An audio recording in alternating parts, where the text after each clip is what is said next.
What's going on, guys? It's K-Dub here with another episode of Crypto Zombie. Today is a little bit of a news episode in the morning. I'm probably going to come out with another video, but I had a few things I just wanted to go over and discuss.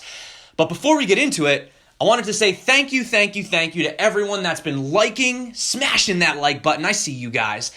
Subscribing, commenting. You guys are awesome. And I want to tell you a story about something that touched my heart, okay? Not really a story, but I had two of my subscribers recently that started their own YouTube channel, and one of them came to me specifically and said, you know, it was your inspiration that made me want to start my own channel. And that's really awesome because I remember looking at some of my favorite YouTubers, back in the day, like Crypto Love and Supoman and Box Mining, Crypto Daily, Crypto Lark. I could go on all day, okay? And, they inspired me to start my channel because I wanted to express my feelings and my interests because I'm basically a crypto enthusiast. That's really what I am. I just love blockchain technology and I love crypto. And it's a win-win, In crypto, you can help the community by, talking about coins. And you can make money too. So it's a really awesome thing, And the technology is just groundbreaking, and it's definitely going to be here to stay. So before I go on to this rant about how much I love crypto, clearly I love crypto. That's why I'm out here every day making videos. But I just wanted to give a shout out to both of you guys that started your YouTube channels. In particular, the first is Prince Hodl, which if you're watching, you can thank your girlfriend for tweeting me and actually pointing out your channel to me. So there you go. Seems like a cool guy. One of the things I want to tell you guys, if you're starting a crypto channel though, you got to keep the content coming out every single day, okay? You got to, because crypto is very fast moving. So keep the content coming out, guys. And number two is Crypto Bull Coins, who I also see did a CPChain review and an Origin Trail review, which I have also done myself. So congratulations, guys. Thank you for being a subscriber of mine and also following my channel. Don't be shilling any shit coins, okay? But keep it classy. But I just want to give a shout out to the community.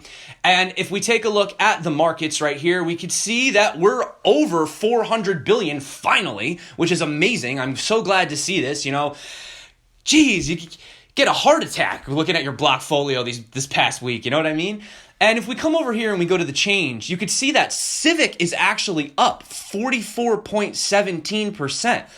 That was pretty shocking. I hadn't really heard any Civic news, so I kind of just dug around. And the only thing that I could really see is that they were recently listed as Blockchain for Identity's 6 hottest projects. They were listed there also with Hyperledger Independent, Sovereign, Evernym, Alastria, and Uport. So maybe that had something to do with it. And then also there was the Avesta partnering with Civic. So I don't know, but whoever's holding Civic today, congratulations, guys. You're up. So gotta hodl.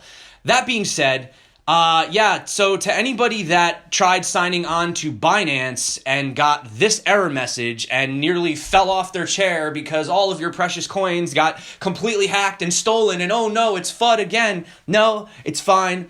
They're just doing maintenance upgrade. If you come over to the Twitter, you can see right here, it says still waiting on data copy. It will take another 10 hours at the current estimate due to the unexpected length of time. Well, they had opened it, now it's closed. So yes, they are doing system maintenance. A lot of people are upset that they didn't really give a heads up. Like 1 minute you go there and then the next minute, oh, it's down. However, to anybody out there that had that panic attack, okay, what happened?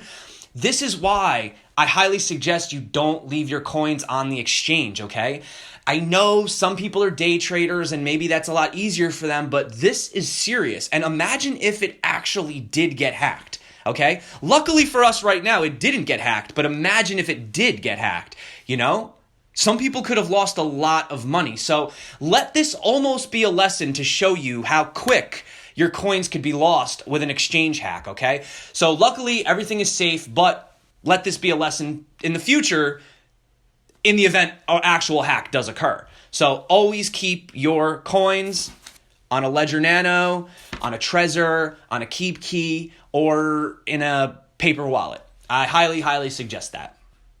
So also, moving on to here, I was notified by one of my subscribers that there was some issues with Trinity. So this is a screenshot from the Telegram group. And basically, people are saying that they're having difficulty getting their Trinity off of Kucoin. So Trinity says, or Lola from Trinity says that it's Neo's I think what she's trying to say is it's Neo's blockchain. That's the problem, not Trinity's problem. Okay, so I'm not too sure about this, but I took out my Neon wallet. I opened up one with a new created address, and I opened up one with my private key that I used for my regular wallet, and I did some transfers back and forth using Neo. Worked completely fine. I tried it with gas, worked completely fine. I tried it with some deep brain chain, worked completely fine. I got my transactions within 25 seconds of each other. And I also claimed some of my unclaimed gas and the same thing. So I don't really know what to say about this. I don't know if it's necessarily Neo's blockchain, because Neo's blockchain seems to be working completely fine. So it could potentially be something with KuCoin themselves. Maybe they're having difficulties processing it. Or I mean, they're saying it's not Trinity. I can't speak for them. I don't know. But I know that I sent other assets on the Neon wallet and it worked perfectly fine. So I don't know. I don't think it's a problem with Neo. I think it's probably something most likely with KuCoin, because they have to actually process it before they send it. So could be a liquidity issue. Maybe. Who knows? I'm just speculating. So hopefully this gets resolved. I'm gonna be definitely looking into this. If you guys want to follow me on my Twitter, it's @thecryptozombie, and I'll let you know as soon as I know what's going on with this whole Trinity thing. But I don't think it's the Neo blockchain, because it's working for everything else but Trinity. So that being said, moving on, the chairman of the CFTC might just have brought the Bitcoin crash to an end. So this is another one that I was notified on one of my Facebook groups that I'm in. It's actually the Jedi Marketer Master Crypto group. So yeah, basically down here in a nutshell, the chairman said, do no harm was unquestionably the right approach to the development of the internet. Similarly, I believe that do no harm is the right overarching approach for distributed ledger technology. So in a nutshell, they're basically saying that they want to go forward and they want to see how this pans out, okay? Virtual currencies, however, likely require more attentive regulatory oversight in key areas, especially to the extent that retail investors are attached to this space. As we have seen, they're still not really keen on the whole ICO thing, but they are definitely down to just let this train ride out and see where it goes. So it's really nice to see that so many people were worried about how the US was going to react, because the US is very heavy into crypto. I don't know if you guys know this. I mean, I check my analytics on YouTube, and the US dominates my YouTube views, which is crazy. So we are hungry for crypto in the US. So I'm very happy to see that they are pretty cool with it.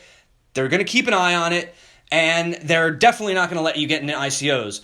But they're definitely okay with crypto. They're not looking to ban anything, and just like how they let the internet kind of evolve into what it is today, they're looking to let crypto sort of evolve into whatever it might evolve in down the road. So that is very, very good. Also, if you guys come over here, you could see that a crypto expert actually predicted Bitcoin to reach a 50K Bitcoin with an overall market cap to 1 trillion, all right? So this is Thomas Glucksman, the head of APAC business at Gatecoin. So he is predicting a 50K Bitcoin. And also, Dr. Julian Hosp from 10x also said the same thing. So I was trying to figure out, what would it take to be a 50K Bitcoin? So currently, with Bitcoin sitting at around $8,500, that would basically put Bitcoin at an $858 billion market cap for just Bitcoin alone, okay? So that means that Bitcoin would be more than double the entire market cap as of right now. And that would make the total market cap, assuming that Bitcoin kept its dominance of 35.9%, to $2.3 trillion. Now, I don't think that's unattainable, personally. I mean, like, I really think that a $1 trillion market cap is completely attainable. Absolutely. We've already seen it hit 880 billion. So, you know, what's another 180 or 120 from that point, right? So, but a 2.8 trillion, it is possible. Will we see it by the end of this year? I don't know. I actually came over here to look at this chart. Now, it's a little bit outdated in the crypto as far as the actual amounts are concerned, but you can kind of see right here. They have it where Bitcoin is 100 billion, and yeah, so this is a little outdated. So kind of figure this block is like double the size. But even so, just look at the graph just to break it down, okay? This is all the silver, okay? $17 billion worth of silver. This is all the cryptocurrency. These are the biggest companies in the world. These are the 50 richest people. Now look at this, scroll down. Look at all the currency, okay? All the gold, all the stock markets, okay? All the global money supply being narrow money, broad money, 8% physical, 92% digital. And now we look at the $70 trillion worth of global debt, okay? Emerging markets, commercial real estate, agricultural real estate, residential real estate, low end estimate derivatives. I mean, look at this. Look at this. Look at this, guys. Now let's go all the way back to crypto. Right here. Guys, we have room to grow. For anybody that thinks that this is the top, this is not the top, okay? So yes, I do think crypto could go to a $2.3 trillion overall market cap, and I think we could see a 50K Bitcoin, absolutely. Will we see it this year? Who knows? But in the future, absolutely. 100% possible. Also, in other news, you might have seen this, but Forbes actually released a list of the richest people in cryptocurrency. To anyone's surprise, number one is Chris Larsen, who is actually the co-founder of Ripple.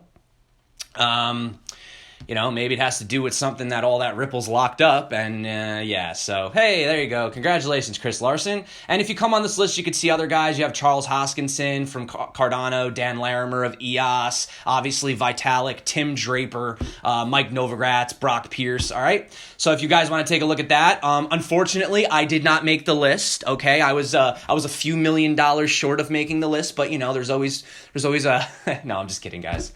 I wish, right? Okay, so I wanted to end this on a fun note today, okay? So I was on Twitter, and Rondi Mac, or at Mac Rondi, actually tweeted to Keith Waring, Crypto Love, Superman, and myself, and he said, 5 cryptos you would invest in before going to a long sleep and wake only after 5 years. So hypothetically, I invest in 5 cryptos, I get hit on the head, or I have like a terrible snowboarding accident, and I wake up 5 years later. What are the cryptos that I want to invest in? So obviously, I gave my reply down here, and I said Bitcoin, Neo, Icon, EOS, and then for the 5th, I really didn't know. I said I'd take a gamble on maybe high-performance blockchain, A-Chain, Lisk, or potentially CPChain. But then I started thinking about it, and I was like, well, also VeChain, which I didn't add. So then I was like, okay, Bitcoin, Neo, Icon, EOS, and then I want you to put HPB, ACT, Lisk, CPC, and VeChain on a wheel, spin it, throw a dart blindfolded, and then that's my 5th pick. So, but I was most curious to see what you guys said. So I want to know, if you could only have 5 cryptos, say 5 cryptos that you buy and you can't touch it for 5 years, okay? Which ones would you buy and maybe why? I'm just curious. I'd like to know. So please leave me a comment. I'm really curious to see what your answers are. And yeah, that being said, guys, that's today's episode. Well, I might do another episode later, but I just wanted to bring you a little bit of news. Say thanks again to everybody. You guys have really been awesome. I'm just really, really excited. I'm actually getting a new setup soon. I'm going to start doing some live streams, and we're just going to keep this rocket going to the moon, guys. So buckle up, strap in, and get ready to go. That being said, guys, thank you so much for coming to my channel, Crypto Zombie. My name is K-Dub, and until next time, stay crypto and peace out.